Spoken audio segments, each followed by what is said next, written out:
నమస్కారం.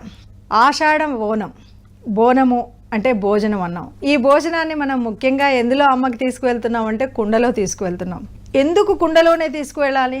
మేము చాలా ధనవంతులం కదా, మా దగ్గర వెండి పాత్రలు ఉన్నాయి, లేదు మామూలు ఇత్తడి పాత్రలు ఉన్నాయి, లేదు నేను బంగారంతో కూడా పాత్రను చేయించగలుగుతాను అని అన్నా కూడా కుండలో బోనం తీసుకువెళ్ళినంత శ్రేష్టమైనటువంటిది, విశిష్టమైనటువంటిది కాదు అంటారు. ఎందుకు? కుండకంత పవిత్రత, అంత ముఖ్యమైనటువంటిదే కుండ అని చెప్పడానికి కారణం ఏమైనా ఉందా అంటే మనం బాగా ఆలోచిస్తే అనేకమైనటువంటి కారణాలు కుండకు కనిపిస్తాయి. కుండ అంటే మట్టితో చేస్తాం. ఈ శరీరం పంచభూతాత్మకమైనటువంటి ఈ శరీరంలో మట్టి, పృథ్వీతత్వం చాలా ముఖ్యమైనటువంటిది. ఆ పృథ్వీ, భూమి అంటే ఎక్కడ కూడా ఏ రకమైనటువంటి కలుషితాలను తనలో నిలుపుకోదనమాట.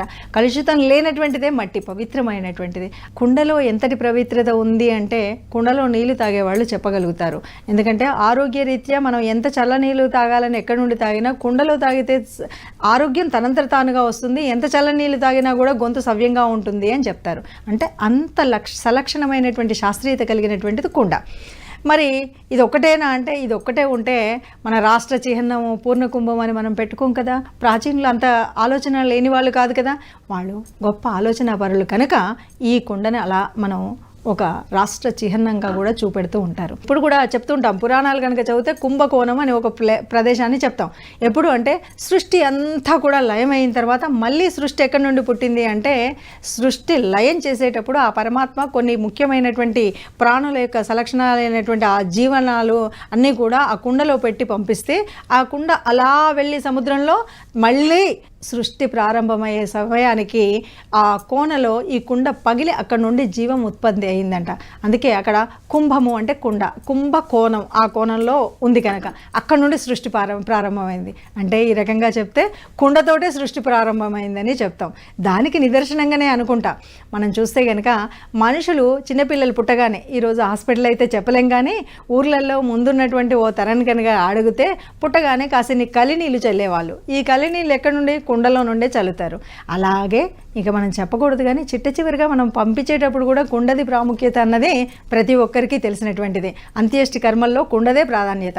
మరి కాబట్టి ఈ కుండ పుట్టుకకి చావుకి మధ్యలో మనకి అంటే పుట్టినరోజు కుండ కావాలి, చనిపోయేటప్పుడు కుండ కావాలి. అంటే కుండ జీవన పర్యంతరము కుండ యొక్క విశిష్టమైన లక్షణాలు ఉన్నాయని చెప్తారు కాబట్టి కుండ ముఖ్యమైనది.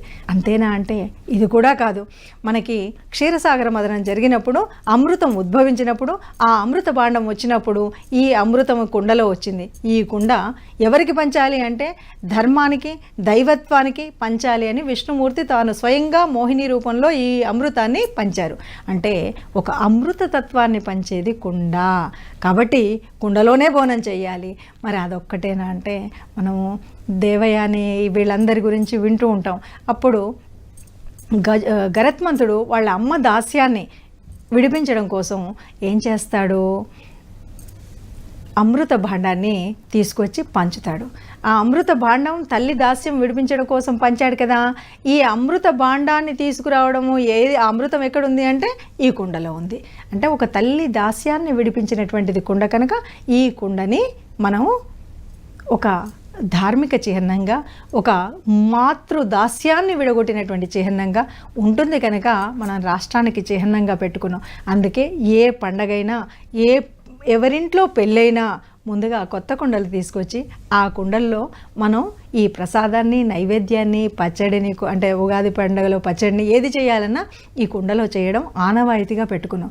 అందుకని బోనాల పండుగ అంటే కొత్త కుండను తెచ్చి కుండలో అమ్మకి వండి ఎలాంటి పవిత్రతకి మనము అమ్మని చిహ్నంగా పెట్టుకుంటున్నామో, ప్రకృతి తత్వానికి చిహ్నంగా అన్నామో, ప్రకృతే పరమాత్మ అన్నామో, ఆ ప్రకృతి తత్వమైన తల్లికి ప్రకృతిలో వచ్చినటువంటి ఈ మట్టితో చేసిన బోనంలో నైవేద్యం సమర్పించడం, ఆ కుండలో నైవేద్యం సమర్పించడమే బోనము అని చెప్తే బాగుంటుంది. కనుక కుండని అంత ప్రత్యేకమైన విశిష్టమైన లక్షణాలు ఉన్నాయి కాబట్టి కుండ బోనమే చేద్దాం. బోనాలు మేము చాలా రకాలు చేస్తాము అంటే మనం ఎన్ని రకాల బోనాలు చేసినా కుండ మాత్రం అందులో ముఖ్యమైనది, అసలైనటువంటి శుభత్వాన్ని ఇచ్చేది కనుక కుండలో బోనం చేద్దాం. నమస్కారం.